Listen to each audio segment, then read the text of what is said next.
किया है। और वहां पर 2 अध्याय में राम जी के संपूर्ण चरित्र को सुखदेव भगवान ने सुनाया है भागवत में। और वहां पर सुखदेव भगवान वर्णन करते हैं कि राम जी ने 13,000 वर्ष तक राज्य किया। 2,000 और बढ़ गया। वाल्मीकि जी तो 11 ही कह रहे थे, लेकिन वेद व्यास जी ने भागवत में लिखा कि राम जी ने 13,000 वर्ष राज्य किए। अब इसको थोड़ा और बढ़ा दें। अब टीकाकारों के पास चलिए। वाल्मीकि रामायण के एक महान विद्वान टीकाकार, वो अपनी संस्कृत टीका में बड़ी भावपूर्ण व्याख्या करते हैं और कहते हैं कि देखो, सहस्र शब्द जो है ये स्वयं में बहुवचन है। सहस्र माने 1000, एक वचन, 2 वचन, फिर उसके आगे तो बहुवचन ही होता है। फिर चाहे 3 हो, 4 हो, 5 हो, 10, 20, 50, लाख, हजार, सब सहस्र की वो बहुवचन की कोटि में ही आता है।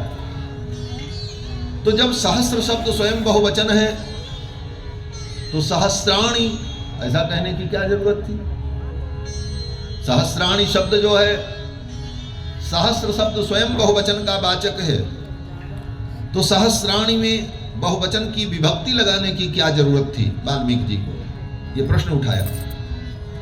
और इसी प्रकार शतानी, सत शब्द स्वयं में बहुवचन का वाचक है, तो फिर शतानी में बहुवचन की विभक्ति लगाने की क्या जरूरत थी? तब उसका कारण बताया कि यहां पर 10 वर्ष सहस्राणी, तो 10 वर्ष सहस्राणी का मतलब बहुवचन की विभक्ति लगाने का मतलब 1 वचन, 2 वचन, उसके बाद बहुवचन आता है, अर्थात 3 गुना, त्रिगुणित। तो त्रिगुणित का मतलब क्या हुआ? बोले 10,000 का 3 गुना करो। तो 10,000 का 3 गुना करो तो कितना हुआ? 30,000। अब फिर आगे कहते हैं 10 वर्ष शतानी च, 10 100 वर्ष, शतानी वहां भी बहुवचन की विभक्ति लगाया। बोले इसको भी त्रिगुणित अर्थ ग्रहण किया जाएगा। तो सहस्र का 10 शतानी, 10 शतानी माने 10 100, तो इसका 3 गुना करें तो कितना हुआ? बोले 3,000। 10 का 3 गुना किया तो 30,000, और 1 सहस्र का 3 गुना हुआ तो 3,000, कुल मिलाकर के 33,000। तो टीकाकार विद्वान कहते हैं भगवान श्री राम ने 33,000 वर्ष अयोध्या की धरती पर रह करके राम जी ने राज्य किया। भगवान श्री राम का राज्य काल, और भगवान श्री राम जब अपने सिंहासन पर बैठे तो राम राज्य बैठे त्रैलोका, हर्षित भये गए सब शोका। इसीलिए आज भी हम राम राज्य की परिकल्पना करते हैं। राज्य तो बड़े बड़े लोगों ने किया, लेकिन आज भी हम लोग चाहते हैं, क्या चाहते हैं? अगर किसी से पूछे आप कैसा राज्य चाहते हो? राम राज्य चाहते। युधिष्ठिर का राज्य चाहते हो कि भगवान कृष्ण का राज्य चाहते हो, कि राजा हरिश्चंद्र का राज्य चाहते हो, कि बाबर का राज्य चाहते हो? किसका राज्य चाहते हो? तो हर प्राणी यही कहेगा हम तो राम राज्य चाहते। राम राज्य। यहां तक कि युधिष्ठिर का राज्य बहुत अच्छा राज्य था, लेकिन अगर जनता से पूछो कि भाई तुमको राम राज्य पसंद है कि युधिष्ठिर का राज्य पसंद है? आपको हरिश्चंद्र का राज्य पसंद है कि महाराज दशरथ का राज्य पसंद है?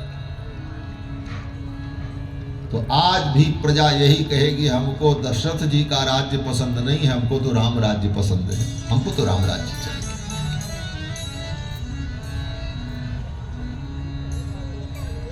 और वाल्मीकि रामायण में भी ये प्रसंग आएगा। दशरथ जी के सामने ही अयोध्या की प्रजा ने राम जी से कहा, वो दशरथ जी से कहा, दशरथ जी अपनी सभा में बैठे थे, तो दशरथ जी ने कहा कल मैं अपने पुत्र राम को युवराज पद पर अभिषिक्त करना चाहता हूं। आप सब लोगों की क्या इच्छा है? प्रजा से पूछा। तो प्रजा के लोग बड़े प्रसन्न हुए और सभी लोगों ने दोनों हाथ ऊपर उठाया और कहा, महाराज आपने तो हमारे मन की बात कह दी, हम तो यही चाहते, लेकिन आपके संकोच के कारण हम कह नहीं पा रहे थे। कैसे आपके सामने कहें कि आप गद्दी छोड़ दो और मेरे राम को बैठा दो? तो क्या चाहते थे? प्रजा के लोगों ने कहा, इक्षामो ही महाबाहुम रघुवीरम महाबलम गजेन महतायांतम रामम क्षत्रा व्रताननम।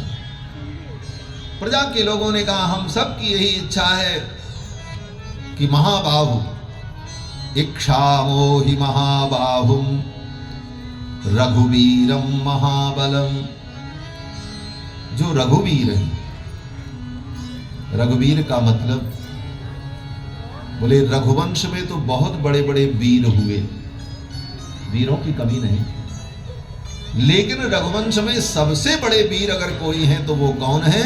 राम जी हैं। इसलिए रघुवीर, ये रघुवीर शब्द तो दशरथ जी के लिए भी प्रयोग किया जा सकता है, क्योंकि रघु के वंश में तो दशरथ भी पैदा हुए और वो भी वीर हैं, कोई कमजोर तो नहीं।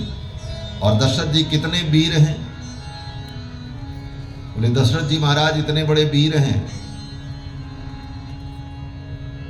कि उनकी वीरता का एक उदाहरण आपको केवल बताएंगे।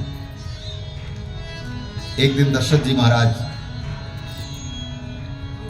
स्नान करके सरयू जी में संध्या वंदन कर रहे थे।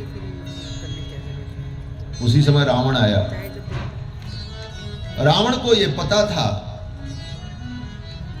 कि रघुवंश में कोई पुरुष पैदा होगा जो मेरा शत्रु होगा। तो रघुवंश में कोई वीर पैदा हो तो रावण एक बार उससे दो हाथ करने के लिए जरूर आता था। पुराणों में वर्णन है, महाराज अज से भी लड़ने आया, महाराज युवनाश्व से भी लड़ने आया, क्योंकि रावण भी 27 चौकड़ी से राज्य कर रहा था, आज का तो थोड़ी था। तो दशरथ जी महाराज का जब राज्याभिषेक हुआ तो रावण आया कि चलो देख लें इनके कितना बल है, कहीं यही मेरा शत्रु न हो। रावण आया तो पता चला रावण को दशरथ जी महाराज महल में नहीं है, वो सरयू स्नान करने के लिए गए। रावण पहुंच गया सरयू स्नान करने। दशरथ जी महाराज ने सरयू स्नान किया और सरयू स्नान करके कमंडलू में जल लेकर देवाराधन के लिए निकल रहे थे। रावण आ गया और रावण ने आकर के कहा, मैं आपसे द्वंद्व युद्ध चाहता हूं, आप हमसे द्वंद्व युद्ध करो।